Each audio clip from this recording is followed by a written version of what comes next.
$800. Our volunteer got this 2001 Chevrolet Silverado 2500 for $800. He got it for $800 off of a kind lady named Dottie, who even threw in a running four-wheeler. I mean, I almost want to put it in my top 5 for that reason alone, because it almost seems like it's part of the American dream of being able to afford a used car that is this comprehensive in its utility. And yet, my feelings about this truck are kind of complicated, because you see, this is it. The last American big block V8.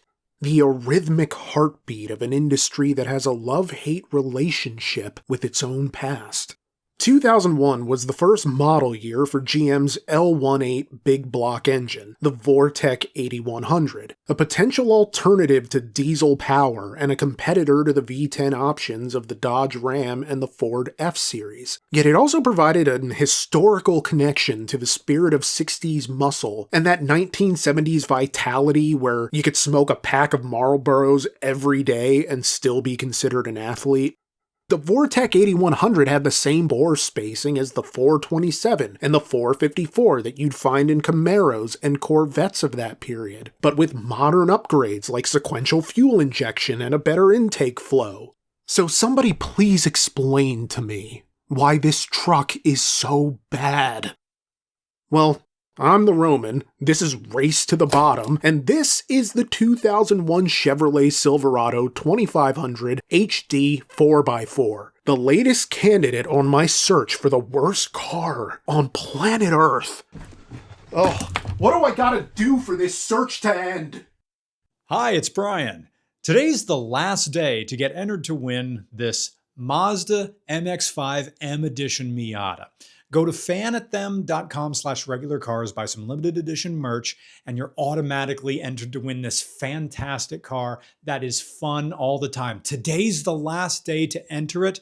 You're helping out Regular Car Reviews, and you're helping us go on trips and meet people. We just got back from Wisconsin. We got videos coming out. Actually, a few came out now, and they're going to be... Anyway, today's the last day. Go to fanathem.com/regularcars. Limited edition merch, and someone's going to go home with their very own NA Miata with the pop-up headlights and flying Miata suspension. It's fantastic. Go enter, please help out Regular Car Reviews. And now, back to Nick. 2001 Chevrolet Silverado 2500 heavy-duty 4x4. The official truck of married men who are nostalgic for loneliness. There's something solitary about this truck, something lonely. The last of the big block V8s running out the clock like the last survivor of a graduating class. Maybe it's the empty bed, that vibe of a job that's recently been completed. The paycheck's already been spent, the crew's gone home, and now it's back to waiting for the next call. Because that's what the grind is, a cycle of doing and then waiting, doing and then waiting. And conceptually, I can get what GM was going for here. Something durable, powerful, the type of thing that could appeal to people that actually had things to do. Important things, useful things. An American truck for American work, for stress-addled men whose therapy is more work. There's an honest blue-collar brutalism here, and I think GM had the right idea in building something with the end goal of just, here, this is your work truck. Actually, no, this is the work truck. You won't be able to carry or tow more than this without getting a CDL. But there's not a whole lot to recommend here but competency. And even then, I'm not sure competence is worth this driving experience. Because we should expect competence, but we can still hope for more, right? This 8.1-liter Vortec V8 makes 340 horsepower and 455 pound-feet of torque, and it's matched to the Allison 5-speed automatic transmission, with fuel economy that's maybe 12 miles per gallon if you're falling off the side of a cliff. And that's all well and good. But if you're riding on anything but freshly paved asphalt, this thing bucks and jitters like a lifestyle influencer on a juice cleanse. I can already feel my soul returning to alignment. This is so much better than the smart water enema I was considering. Do you know how big of a deal this engine would have been if it had been put in something that actually mattered? Instead of just another truck for people who haven't seen a movie in 20 years because those aren't billable hours. This engine is like a refrigerator motor, it runs, it operates, but at no point does a refrigerator motor feel truly alive except when it's braking. Same deal here. The only moments of vitality come from dysfunction. It moves with the fragile fumbling of an elderly person trying to text on a jitterbug phone. And frankly, I'm tired of pretending that just because a truck is useful, that it's somehow good. That's like praising a real estate agent for being able to keep track of their listings and the various lies they've told about them. I mean, if you can't do that, are you even really a real estate agent? There were times I wished this Silverado actually had stuff in the bed, if only to provide a counterbalance so I didn't feel like I was jumping on the edge of a trampoline. It's not surprising to me that the Vortec 8100 was used in boats and RVs, because at times, it really did feel like I was steering one. While you get a nice, big turning radius and more torque than a rubber glove on a jar of pickles, the steering feels as flat as the acceleration. It'll go fast enough for you to merge safely, which is really all I care about, for the most part. But just don't expect that you're going to be gapped in America here. And to be fair, I don't know that you should expect that with any truck, but you really shouldn't expect it with this one. Oh, it certainly sounds like you're going fast, but that's mostly due to the lack of any meaningful noise insulation. My hearing already sucks, but inside this cabin it sounds how I imagine the world's first phone call went down. All in all, this is a noisy, unstable experience, like breaking up with somebody who's armed.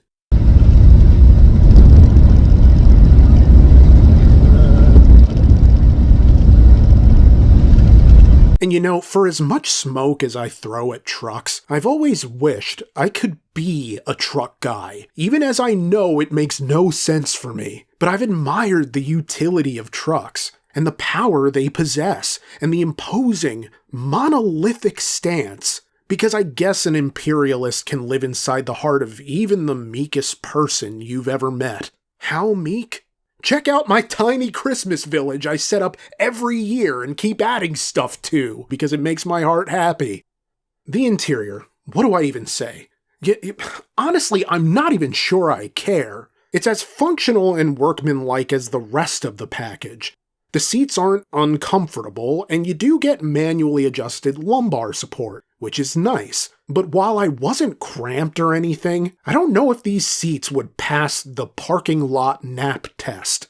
The interior itself could be worse, but it suffers from the same parts bin vibe that plagued early 2000s GM products. Not all of them, but I don't know, just a lot of them that I've come across in the past 2 years. Plastic everywhere and buttons that look like they control some unreleased 80s game console. Oh wait, I hear beeping. Are the LED tea lights for my Christmas village here? Look, my mom named me after Santa Claus, and I do an RCR Christmas song every single year. I need to stop pretending that this isn't who I am. But back to the interior, I'll say this. At least there are buttons. I've been exposed to enough capacitive touchscreens that I don't think I'll ever hold buttons against any car ever again. The writing can be faded, the buttons can be stuck, but I'll still be glad they're there, as long as they mostly just function. Because we take it for granted the ability to control air conditioning and volume without having to take our eyes off the road. But with that being said, I'm still struggling to find the value in a truck that feels this outdated, even by the standards of 2001. I'm not comparing this to modern trucks, honestly. If I were, this would probably fare better. But even when compared to the GMC Sierra that made my bottom 5 2 years ago, that felt like a more complete and satisfactory experience than this. That Sierra wasn't great, but at least it didn't feel like it was built by a bunch of accountants whose sole purpose was to build a truck that could pass emissions in California. What should have brought big blocks into the modern era instead feels like a fossil dragging the past behind it like a dropped muffler. An 8-cylinder parasite that drains the life force from the people tasked with keeping it alive. It's that ex who keeps you on the hook by dangling the carrot of reconciliation. But she's just using you for your Netflix password so she can finish watching season 2 of Love is Conditional Unless You're Hot. This thing is going to keep taking your money because the upkeep demands it. This is the neediest truck in the world, and it came that way from factory. You see, the 2001 Vortec 8100 engines had these terribly designed camshaft sensors that would fail due to heat, as the high temperatures would cause the sensor to degrade, which seems like a pretty big engineering oversight. You basically risked full power loss while driving. I mean, I looked this up on forums and actually came across a guy whose Silverado lost power while driving. Like, he was on the highway and it lost power. It's miraculous that he didn't have an accident. And as my terrific volunteer Chance explained, GM didn't really offer a whole lot of help. They basically told him to kick rocks, and in researching this, it seems his story is far from unique in this regard, with Chevy dealers basically telling customers to either find an aftermarket replacement or simply trade the truck in, because they didn't really have the parts to swap it out. So in the absence of an aftermarket replacement, you had to pretty much do your own swap using components from model years 2004 and older. But doing the full 2004 upgrade meant replacing the timing components. So Chance had to replace the timing chain, which meant he had to take off the timing cover, which required dropping the oil pan, which was pressed against the front differential. And then you do the hokey pokey and you turn yourself around, and that's more or less what it's all about. And he did this all without removing the radiator. All simply to replace a camshaft sensor that wasn't long for this world in the first place. And the only reason that this didn't come about sooner is because, well, mechanically, it's still pretty young. At the time of filming, this was only around 77,000 miles.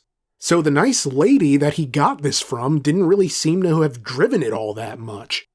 Now, in Chance's experience, prior to updating the camshaft position sensor, the truck would occasionally shut off while in motion and then refuse to start again for 30 minutes. And GM's own recall bulletin would note similar problems for the crankshaft position sensor, not the camshaft, the crankshaft, which Chance also had to replace.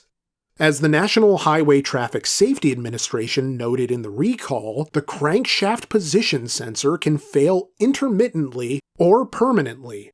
Maybe it will turn back on after a cooldown period, or maybe it'll just stay dead. Maybe it'll power on but simply run rough, with your check engine light shining like a bleached ass the entire time. Who knows? This truck is a mechanical nightmare, and that's before even getting into the brakes, which are needlessly complicated in the rear. They're basically pressing up against the leaf springs, and so those needed replacement, along with the brake lines and master cylinder. So yeah, Chance had to do a lot of work on this truck to make it roadworthy.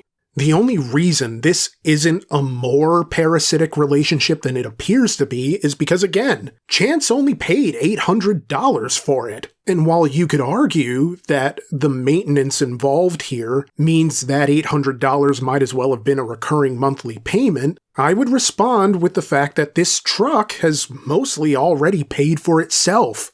As mentioned earlier, this truck is only around 77,000 miles. And when you factor it in with all the work that Chance has done on it, it's still mechanically youthful enough to be commercially useful. Case in point, Chance started a junk hauling business with this Silverado called the Junk Deleters, and he recently had his first ever customer. Hauled 2 upright player pianos with metal frames inside that were roughly 200 pounds each. But because this has the 4x4 towing package and a gooseneck hitch with an overall towing capacity of 15,000 pounds, it wasn't going to be a problem. And you know, That introduces a question I probably should have considered from the start. Is the Vortec V8 a failure when it's still powering this 2001 Chevrolet Silverado 24 years later? Well, no and yes. It lasted until 2009, and used examples remain kicking on the road today. It's durable, and countless individuals and businesses have relied on this engine inside of this truck to carry them through a life with more twists and turns than an abacus in a dentist's waiting room. But like grief, worth isn't linear. This truck is a funeral for the big block, representing the aspirational power and durability that the engine had the potential to offer. The 2001 Chevrolet Silverado exists in remembrance of what the big block was, without offering a real argument for why it should still be here.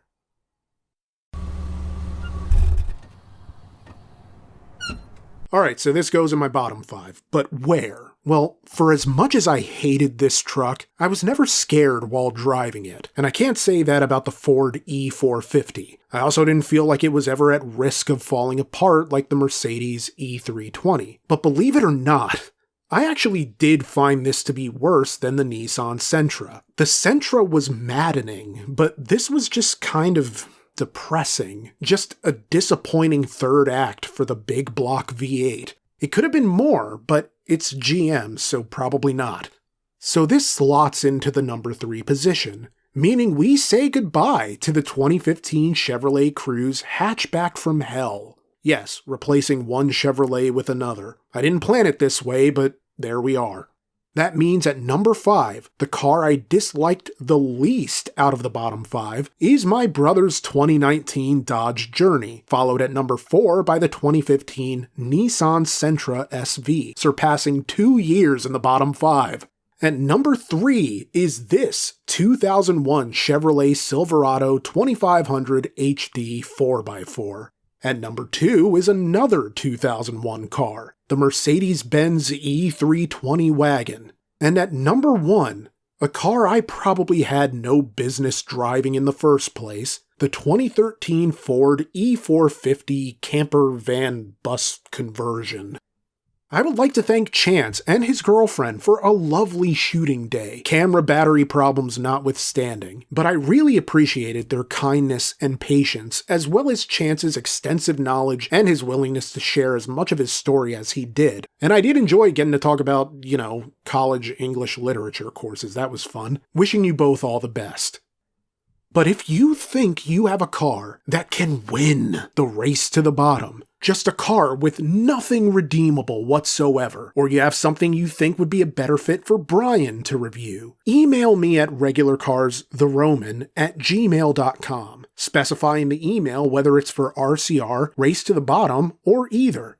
If you enjoy the show, like, comment, subscribe, tap the bell icon. All of those things are YouTuber cliches, but only because they really, really do help us out. But if you want to support us in the biggest possible way, consider joining our Patreon, where you'll get these videos early and ad-free, along with other exclusive content you'll never see here.